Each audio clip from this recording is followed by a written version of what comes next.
Hello everyone, welcome to the Fisher Group Real Estate channel. Today we're so excited to invite Miguel come to our channel talking about building your custom home.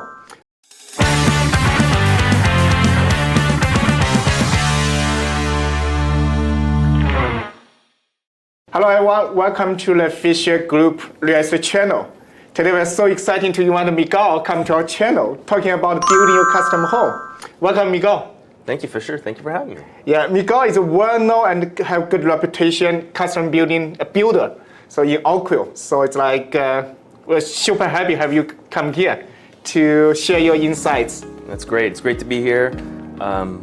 As Fisher said, I'm a custom home builder. I've been building for over 12 years in Oakville, and it's something I'm absolutely passionate about. And thank you for having me. Yeah, sounds great. Let's get started. What type of building models do you usually offer to your clients? Well, there are three main building models out there. So the first one is turnkey. Okay, turnkey. Yeah. Turnkey, yes. So turnkey is essentially the more traditional building model where a client and a builder work together. They decide on the scope of work. They agree on a fixed cost, the level of detail, the finishes, etc. And then the builder will manage all aspects of the build. Okay. The second one is what we call a cost-plus model. And in Cost plus, yes. Okay, yeah. So in a cost-plus model, the homeowner is much more involved. They're paying for building materials and labor. Yeah. And then the builder is effectively managing the build, and the homeowner is paying the builder a percentage of the building costs. Okay. Okay. The third one is project management. Project management. Yes, so project management, very similar to cost plus, where the homeowner is paying for the building materials and labor, and paying the builder to manage the project. The biggest difference is that it's a fixed flat fee for project management. So unlike the cost plus model, where if costs go up or down, the builder's fee will change. Yeah. In a project management model, the building cost for the builder is fixed. Okay. Yeah. Okay, so can you explain the difference between the three models? Yeah, so obviously there's some advantages and disadvantages of each model.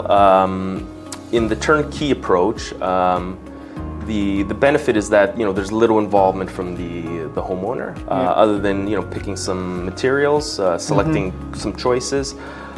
There's little involvement in that regard. There's cost certainty, so it's a fixed price for the build. So the homeowner knows exactly what they're going to be paying for their house. And the drawbacks are that, or the disadvantages are that there's little flexibility. Whereas if you want to make some changes, generally the builder may not let you make design changes. If you want to change your mind on certain selections, they may charge you a lot of money to make those changes. Okay. So there's little flexibility on it. Yeah. And also it tends to be the most expensive building model. Okay, and mostly rely on the builder. Correct. All the responsibility and all the risk also relies on the builder, which again, that's an advantage, one of the benefits from a homeowner perspective. Yeah. In the cost plus and the project management building models, the homeowner is a lot more involved. So that's sort of the drawback. They have to participate a lot more in terms of selecting materials, but at the same time they have full control. Okay. So they can decide on, if they can switch out materials, they can play around with the layout. They're essentially in the driver's seat. So that's one of the huge advantages. The disadvantage is, one of the disadvantages that there's some cost uncertainty. So if building material costs go up, well, then the homeowner needs to absorb that. Yeah. But it tends to work well if you have an appetite for some risk. Yeah. Right. And you want to be heavily involved in the decision. The homeowner have more time, more energy, Correct. more experience, maybe. Exactly. Or if they just want to learn, I find a lot of clients, they want to be heavily involved because they want to learn. So it's not that they necessarily have experience, but they want to be involved in the process because they want to get educated on it. Yeah, they want to learn the process. Exactly. Okay, so may I ask a question? So in your past experience and past clients, what's the percentage they choose for each model? Ooh, that's a good question. I would say probably the two most popular models is the fixed or the turnkey approach. And then project management. Okay, these are two most popular. Two most popular. In terms of percentages, it's kind of hard to tell, to give you a number, but those are definitely the two most popular. Yeah, and for various reasons, because it's a very different type of consumer that will go to both, right? Because if you don't have the time, like you said, or the energy, or the appetite for risk, you're going to lean more towards a turnkey type of model. Versus if you have some time and you want to be involved and you want to control things, and you want to have full transparency and visibility on pricing, you'll probably lean more towards project management. And truthfully, the project management model tends to be the least expensive model as well, so that's one of the added benefits of it as well. Yeah, that's really good sharing. Yeah. What should homeowners keep in mind when they picking a building model? Well, like I said, it comes down to really two things, right? Is how involved you want to be.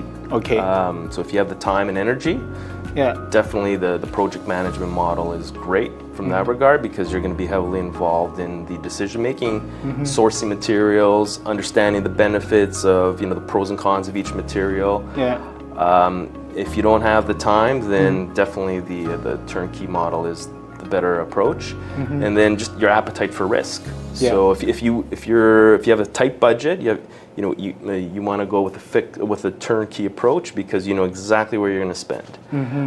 Even though you may end up spending a bit more, but there's benefit to that because you don't have to worry about it, right? You can budget accordingly and then get your financing in place and not have to worry about costs going up or down, right? Whereas if you have some risk tolerance and you're comfortable with pricing changing a little bit throughout the process, then the project management model might make more sense for you. Okay, so each model suitable for each kind of clients. Exactly, yeah. And in the project management model too, it's you have the ability to sometimes make changes, like even drive costs down, because you might say, I don't need 4 fireplaces in the house. I'll go with 2, and you can select sort of lower cost alternatives versus because you assess what's valuable to you, right? And the 3 models, the fee is same or different for the builder? Well, I would say in the turnkey, that's where the builder is assuming all the risk there, so they are definitely making more money in that regard, I would think. That's why it tends to be more costly for the homeowner. In the cost plus model, it's a variable cost, right? So, in one regard, the higher the cost generally means the more involved the builder is going to be in the project, right? But the reality is, if you spend $40,000 on a kitchen or $100,000 on your kitchen, from a builder perspective, the level of involvement is the same. So they shouldn't really be making more money off you, right? That's why I think in many ways the project management approach is fair, because it's a flat fee. You agree on that ahead of time with your builder. And regardless of how much you spend, or exactly what you're going to pay your builder. So let's say if I have a client right now, he's building a home, and he want bring some material from overseas by his own. It is allowed by the builder or not? Generally, it depends. I would say generally no, because it's a big risk, and it could result in a lot of headaches down the road. If the builder isn't comfortable with the building material that you're bringing over, or doesn't have experience, I would caution you not to do it. But if the builder has some experience with it, for sure. If it makes sense, can save some money. It can save some money, absolutely. Sounds great. So right now we can see several different type of home, like modern, traditional, and it's like all in Oakville, right? So how do lifestyle needs and future goals influence home design choices? Yes, you're right. There's a few different styles out there, and really it comes down to matter of preference, right? Ultimately, the modern is a very specific segment. Traditional is a very specific segment. I would say most people kind of are somewhere in between in terms of the transitional phase. Transitional home really kind of lends itself. There's a lot more flexibility in it.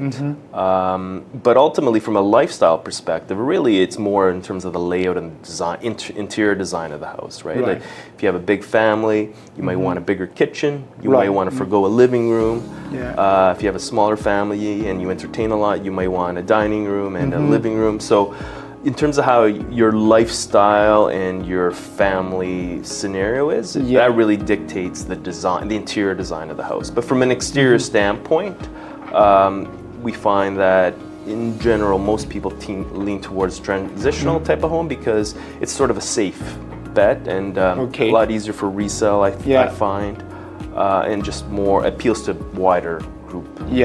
So don't put your too much personal style inside the house. That's right, and that's always some advice I always give to my clients. Don't over customize.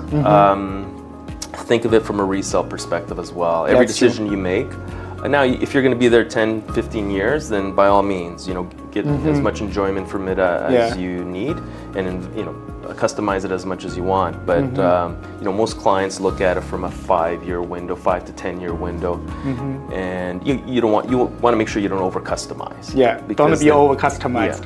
Right. After the design, so it's kind of like many clients ask me the question. So Fisher, how long start and to finish? How long should it take? After I purchase the land, start to build, and how soon I can move in the house? Usually, how long? Yes, that is a good question. I get that question all the time too. So, and there's obviously a few different factors, but it generally takes almost 2 years. 2 years. 2 years, yeah. So the design stage takes about 6 months. Now, if you know exactly what you want and you're working with an architect that isn't very busy, you can do that design in 2 to 3 months. But that's definitely a stage where you don't want to rush. You want to give yourself enough time to review, get feedback from your realtor, from your friends, and just make modifications. And generally, there's a lot of back and forth. So that process takes about 6 months. 6 months for design. Design, Second stage is permits. So that's when you apply for permits. So generally, that takes about 3 to 4 months. 3 to 4 months for design. For the permits. Permits. For the permits. Sorry. So once the design is complete, you apply for permits. And in this stage, you're doing two things. You're applying for permits, and then you're also planning now the construction phase, right? So you're doing a lot of pre-work on the construction side. So just as a client, you're probably starting to look at appliances and fixtures and start material selection. And then obviously the next stage is construction. Right? So that's generally 12 months, and it really depends on the size of the home. But as a rule of thumb, 10 to 12 months. 10 to 12.